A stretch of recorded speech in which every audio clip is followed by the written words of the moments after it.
Itu pertama dari sudut pandang hukum. Karena itu, dalam konteks demokrasi, tuntutan yang semacam ini membahayakan kehidupan demokrasi. Yang kedua adalah mengenai statement bahwa anggota Dewan ini mengatakan kalau versi film ini bertentangan dengan ajaran agama Islam. Mungkin dia kurang belajar agama Islam sendiri. Karena dalam Islam tidak ada versi tunggal tentang siapa putra Ibrahim yang dikorbankan. Al-Quran sendiri tidak menyebutkan nama anak yang dikorbankan itu. Di dalam Al-Quran hanya dikatakan fabasyarnahu bigulamin halim. Shalom saudara yang diberkati oleh Tuhan Yesus Kristus. Salam jumpa lagi bersama saya Pendeta Mel Atok. Saya mengucap syukur saya baru selesai menyampaikan firman di kota Sydney, Australia. Dan saya melihat video yang tadi, saya langsung melepas lelah sedikit dan saya langsung meresponi video yang sangat berkualitas dari Bapak Dr. Bambang Nursena, seorang hamba Tuhan, seorang pembela iman yang luar biasa. Saya kategori pemain baru dan ya ilmu saya harus belajar lagi, khususnya dari banyak pendeta teristimewa dari Pak Bambang Nursena, apalagi seputaran topik-topik ini. Beliau buat video ini saat beliau ada di Turki, di depan Hagia Sophia, yaitu gereja yang beralih fungsi jadi masjid yang dulunya kita kenal di Konstantinopel, saudara-saudara. Dan saudara jangan khawatir, video tadi hanya cuplikan video pendek, tetapi video utuh pengajaran atau pelajaran yang disampaikan oleh Pak Bambang Nursena sangat-sangat berharga bagi saya dan saudara. Dan sejujurnya saya mau mengajak kawan-kawan Islam yang ya katakanlah Anda mau belajar. Ini kita belajar loh ya. Kita tidak ada serang menyerang di sana, tidak. Tapi video Pak Bambang Nursena ini beliau pas ada di Turki dan beliau meresponi kontroversi seputaran protes ya yang diberikan oleh anggota DPR RI Komisi 8 untuk penghapusan film His Only Son, yaitu film tentang bagaimana Tuhan meminta Abraham mempersembahkan Ishak, saudara-saudara, dan itu adalah cerita seputaran kitab suci. Dan saya melihat, saya menonton apa yang disampaikan oleh Pak Bambang Nursena, hati saya itu sukacita sekali dan saya rindu untuk kita semua juga belajar. Dan saya mau mengajak melalui video ini, kalau ada kawan-kawan Islam saudara mau belajar, belajarlah ya. Sekedar informasi lah supaya saudara tahu bahwa tidak asal bunyi, khususnya kami Kristen-Kristen ini tidak mau bicara asal-asalan, harus data kuat segala macam. Dan puji Tuhan ada seorang pengajar seputaran sejarah yang sangat kuat, sejarah Alkitab, sejarah Islam, sejarah Kristen segala macam. Pak Bambang Nursena adalah orang yang berkompeten dalam menjelaskan hal-hal tersebut. Dan saya Pendeta Mel Atok harus mengakui kelebihan beliau dan saya harus mau belajar. Dan saya yakin banyak orang Indonesia, ya pendeta-pendeta, entah saudara secara diam-diam atau secara terang-terangan, saudara belajar dari Pak Bambang Nursena. Kalau saya secara terang-terangan, khusus dalam topik-topik seperti ini, wow, saya pikir dengan adanya media sosial ini menjadi peluang yang sangat besar kita mendapatkan ilmu yang bermanfaat bagi pengetahuan kita, dan tidak bisa dipisahkan antara pengetahuan dan iman. Karena Petrus berkata bahwa tambahkan pada imanmu pengetahuan. Nah, pengetahuan seperti ini sebenarnya memperlengkapi secara khusus orang Kristen untuk bisa memahami sekaligus menjawab dengan bukti-bukti yang kuat. Dan buat yang non-Kristen, katakanlah karena kontroversi ini ada seputaran versi Islam dan versi Kristen kan, film Abraham mempersembahkan anaknya ini. Nah saudara, kalau mau tahu lebih lengkap buat kawan-kawan Islam juga, Anda bisa belajar melalui video ini. Dan saya berharap kita semua mendapatkan keterangan yang baik dengan akal yang sehat, sehingga betul-betul kita tidak melakukan sembarang, atau maksud saya tidak mengeluarkan pernyataan asal bunyi tanpa memperhatikan apa yang kita sampaikan ini sudah benar atau tidak. Ya, kita semua belajar dan kita bersyukur ada orang seperti Pak Bambang Nursena. Oke, saya tidak banyak kata lagi buat saudara yang belum nonton dan mau nonton, ikuti penjelasan Pak Bambang Nursena ini. Luar biasa, betul-betul beliau menguliti cara pandang dari anggota DPR RI yang memprotes film His Only Son di bioskop di Indonesia. Kiranya bermanfaat. Selamat mengikuti. God bless you all. Alaihim Besya Muhammadiyah. Saudara-saudara, sekarang saya berada di depan gereja Hagia Sophia yang dahulu ketika jatuhnya Konstantinopel dan masuk dalam kekuasaan Muslim, kemudian diubah menjadi masjid. Saat berdirinya negara Turki modern, kemudian diubah menjadi museum, dan baru-baru ini dikembalikan fungsinya menjadi masjid. Nah, saudara-saudara, saya ingin menjumpai para sahabat Bambang Nursena Center di tanah air karena pertanyaan-pertanyaan yang masuk kepada saya secara khusus tentang kontroversi film yang berjudul His Only Son. Film ini menceritakan tentang ujian iman kepada Abraham untuk menyembelih putranya, yaitu Ishak. Ada seorang anggota parlemen Dewan Perwakilan Rakyat yang keberatan dengan peredaran film ini karena menurutnya film ini tidak senafas dengan versi Islam tentang pengorbanan putra Nabi Ibrahim. Bagaimana tanggapan kita? Saudara-saudara, dari sudut pandang hukum, sebenarnya Indonesia itu adalah bukan negara Islam, bukan negara agama, bukan negara teokrasi. Karena itu sebetulnya tidak boleh membawa satu pandangan keagamaan dan memaksakannya ke ruang-ruang publik. Kita harus membedakan antara mana forum eksternum dan mana forum internum. Setiap warga negara berhak untuk mengekspresikan keyakinannya, apalagi hanya berhak untuk mendapatkan tontonan yang sesuai dengan agamanya. Maka sebetulnya statement dari anggota dewan yang menuntut agar film ini ditarik dari peredaran itu sesungguhnya merupakan tuntutan yang bodoh dari sudut pandang hidup kebangsaan kita yang bernafaskan Bhinneka Tunggal Ika dan dasarnya adalah Pancasila, yang jelas bukan negara agama tetapi juga bukan negara sekuler. Bukan negara agama artinya Indonesia tidak didasarkan atas satu agama tertentu seperti sistem teokrasi. Bukan negara sekuler artinya dalam penyelenggaraan negara kita tidak boleh mendepak sama sekali asas-asas spiritualitas yang bersifat multi agama, multi keyakinan untuk menyelenggarakan Indonesia yang adalah sangat majmuk ini. Itu pertama dari sudut pandang hukum. Karena itu dalam konteks demokrasi, tuntutan yang semacam ini membahayakan kehidupan demokrasi. Yang kedua adalah mengenai statement bahwa anggota dewan ini mengatakan kalau versi film ini bertentangan dengan ajaran agama Islam. Mungkin dia kurang belajar agama Islam sendiri. Karena dalam Islam tidak ada versi tunggal tentang siapa putra Ibrahim yang dikorbankan.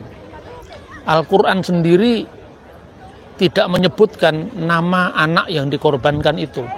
Di dalam Al-Quran hanya dikatakan fabasyarnahu bigulamin halim.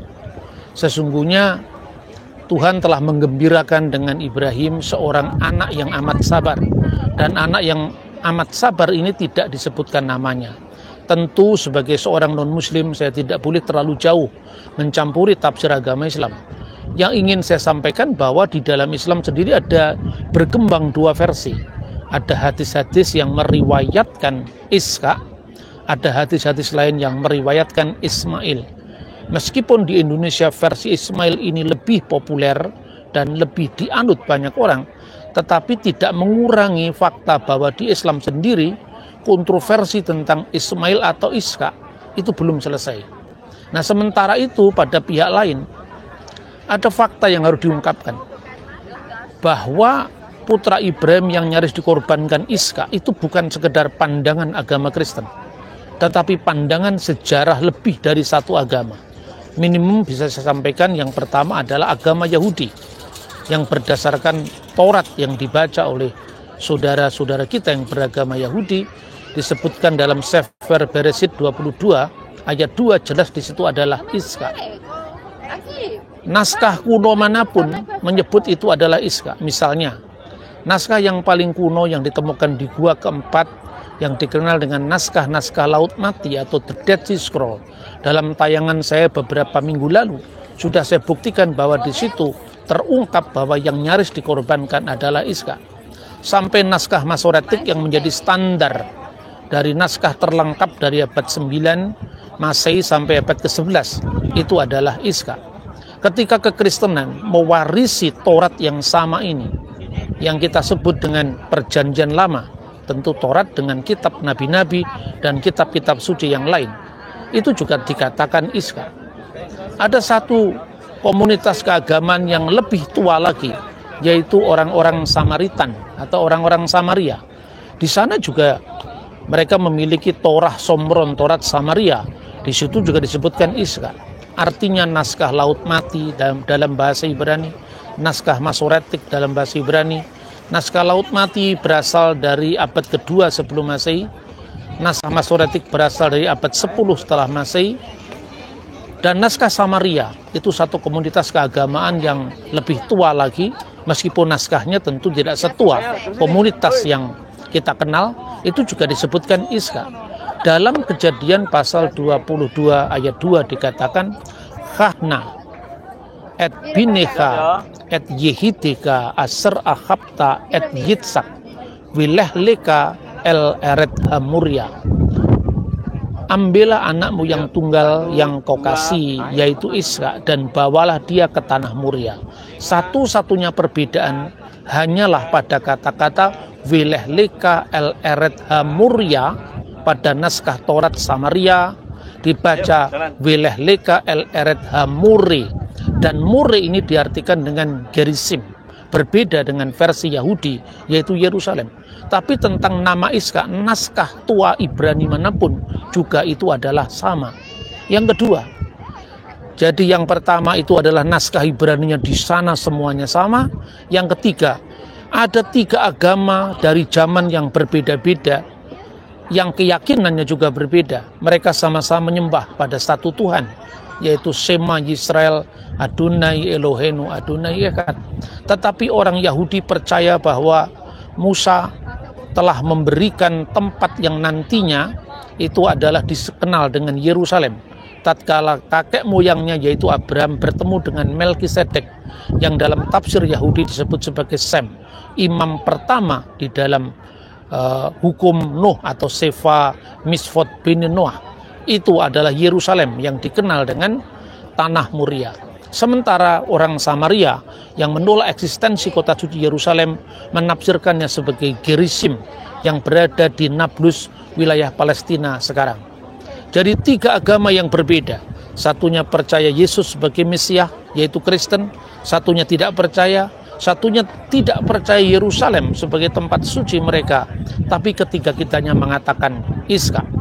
Yang kedua, ini juga diperkuat lagi dengan bukti yang ketiga. Naskah-naskah kuno manapun juga dalam terjemahan. Dan terjemahan itu dilakukan baik orang Yahudi, orang Kristen, dalam sepanjang sejarahnya. Misalnya dalam terjemahan bahasa Aram, banyak naskah yang diterjemahkan dalam bahasa Aram, misalnya Targum, baik Targum Onkelos, Targum Yerusalmi, Targum Neofiti, semuanya mengatakan Iska, dan itu dibaca oleh orang-orang Yahudi. Ketika kekristenan muncul, kekristenan mewarisi warisan besar Yahudi Helenik di Alexandria yang dikenal dengan Septuaginta dalam bahasa Yunani. Di sana juga dikatakan Iska. Ketika naskah Latin pertama kali diterjemahkan yang dikenal dengan Old Latin atau Vetus Latina, kurang lebih dari tahun 120 setelah Masehi, di sana juga Iska. Lalu naskah di dalam bahasa Aramaik tapi terbitan Kristen, misalnya Old Syriac, Vetus Syria, dan satunya lagi Pesito atau Pesita, di sana juga dikatakan Iska. Jadi artinya problem ini bukan problem agama-agama kuno dengan naskah-naskah kuno yang usianya ribuan tahun, tapi sesungguhnya adalah problem dalam umat Islam. Karena itu harapan saya melalui pertemuan singkat ini, sekaligus saya ingin mengajak marilah kita beragama secara dewasa.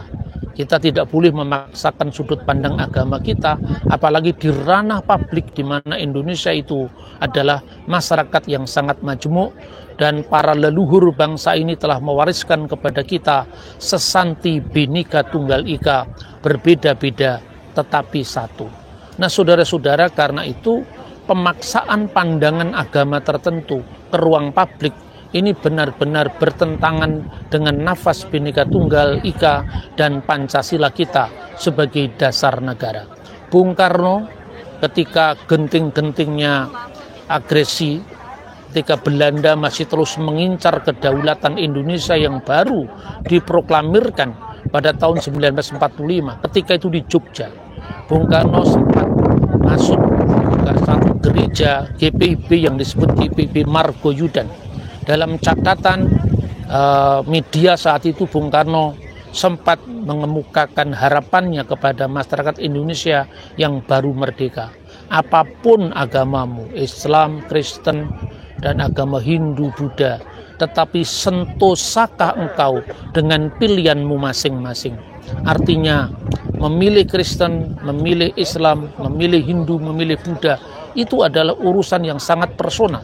Tetapi negara tidak bisa didirikan di atas satu agama tertentu. Itulah hakikat daripada pilihan kita, ideologi negara, dasar negara kita, yaitu Pancasila yang dibangun di atas fakta kemajemukan masyarakat kita, yaitu Bhinneka Tunggal Ika, sebuah living reality, kenyataan hidup selama berabad-abad, dan itu yang mencirikan keindonesiaan kita. Karena itu saudara-saudara, marilah kita beriman dengan sentosa pilihan kita masing-masing. Sentosakah engkau dengan pilihan agamamu? Jangan meminta bantuan negara untuk nyetop peredaran sebuah film. Setiap masyarakat Indonesia apapun agamanya berhak mendapatkan tontonan sekaligus tuntunan dari imannya. Apalagi film ini tidak hanya berbicara tentang sudut pandang satu agama, yaitu kekristenan, tapi lebih merupakan sudut pandang sejarah agama-agama tua, seperti naskah-naskah tua, mulai dari naskah Dead Sea Scroll sebelum Masehi sampai naskah terbaru. Tidak ada kontroversi di sana. Selesaikan kontroversi tafsirmu tentang Ismail dan Iska, dan jangan memaksakan pandanganmu ke ruang publik. Semoga harapan saya dari Istanbul, dari tempat di mana perjumpaan agama-agama besar ini juga pernah terjadi, itu bisa menjadi rujukan bagi kita untuk kita semakin bijak dan arif dalam menyikapi perbedaan. Salam Bhinneka Tunggal Ika, berbeda-beda tetapi satu. Terima kasih.